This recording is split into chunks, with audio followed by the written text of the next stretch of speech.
the playoff.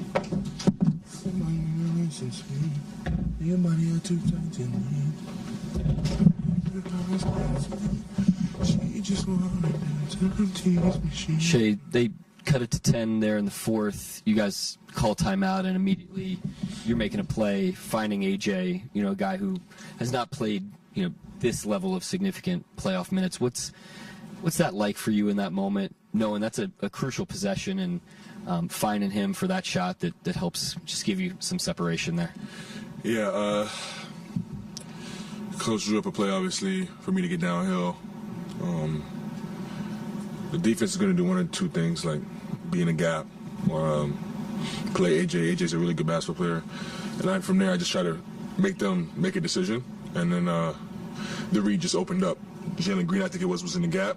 And I just tried to get off it early with energy so that AJ can make a play and step into it with confidence. But yeah, the play was on AJ. AJ made a big-time shot to kind of give us a little bit of more cushion going down the stretch. But yeah, he's been big for us so far. One of the, just mantras over the years is just 48-minute game. What did you all do leading up to the beginning of the fourth to put yourselves in the type of position that you had, the buffer that you had to be able to run it out? Yeah, we just, strung stops together. We're getting out, running. Yeah, they're the way they play basketball, it's going to be hard to, put them to sleep, you know what I mean? They play hard, they play together, they play the right way. So, even if the shots aren't falling for them, they're going to stay in the game. They rebound, they get themselves chances, extra possessions, they turn you over, they're handsy. So, they do the right things out there. I think we just stuck with the game and, just try to do the right things on the other end of the floor, and it was working for us.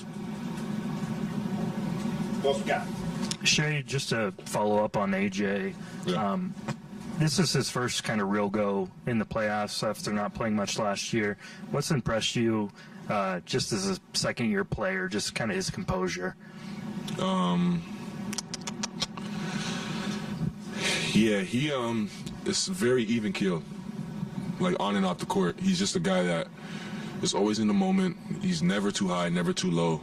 And it allows him to, sustain a certain level of play and performance. And then the kid works super hard, and he knows how to play.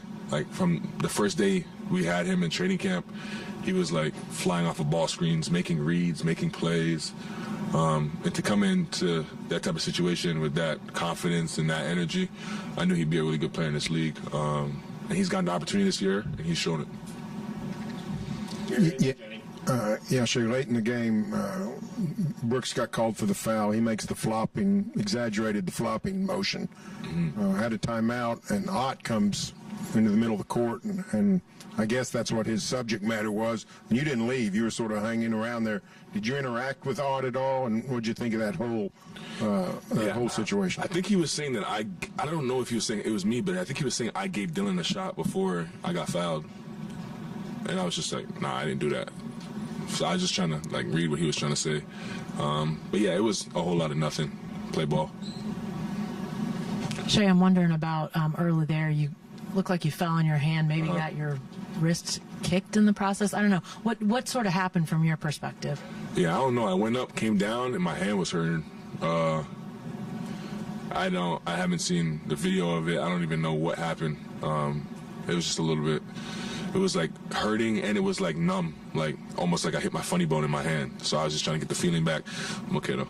Did Donnie have to pop anything back in, or was that stretching he was doing? Yeah, he was stretching the muscles in my hand. How did you feel just overall after sort of going through that, and game one was not the efficient night that you usually have to come out and shoot as well as you did, play like you did? What was sort of on your mind just as the game progressed? Yeah, just stay in the moment, be aggressive,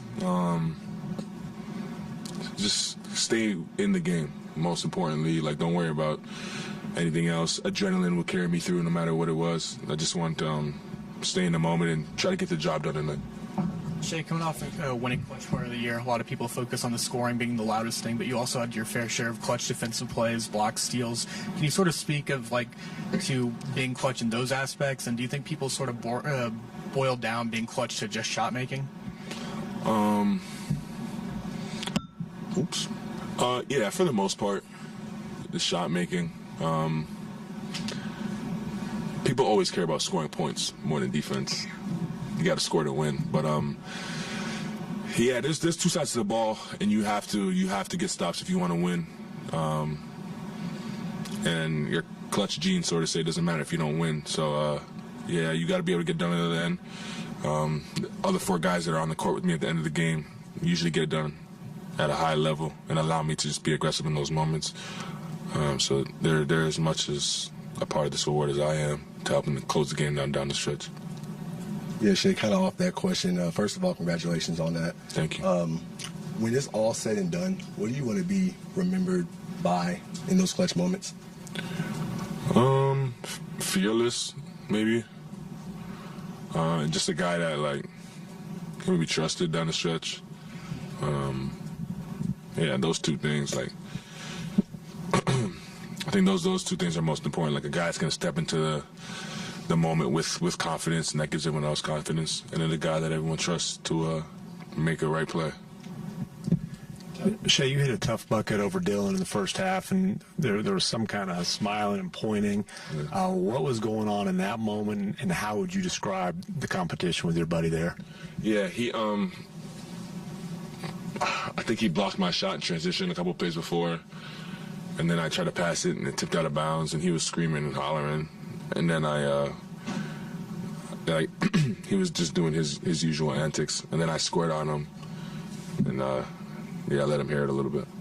Speaking of his usual antics, we just had a chat with him in the locker room, and he was complaining about flopping and flailing and, the kind of things people tend to complain about with you.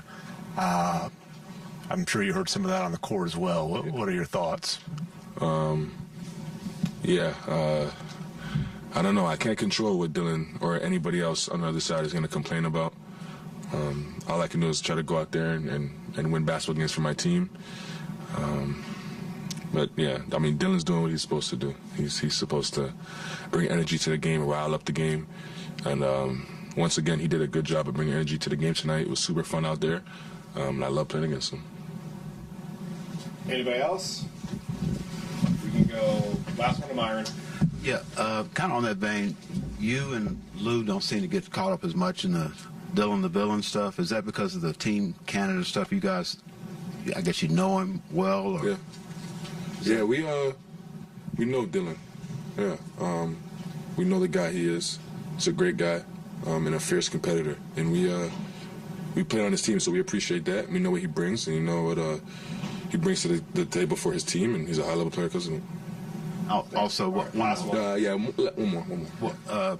It's been a kind of frustrating year for Jalen. Mm-hmm. Don't know the severity of the injury or whatever, but did you talk to him? What's his mood? How's he doing?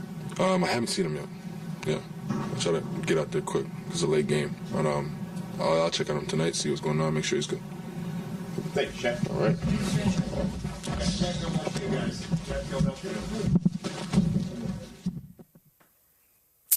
All right.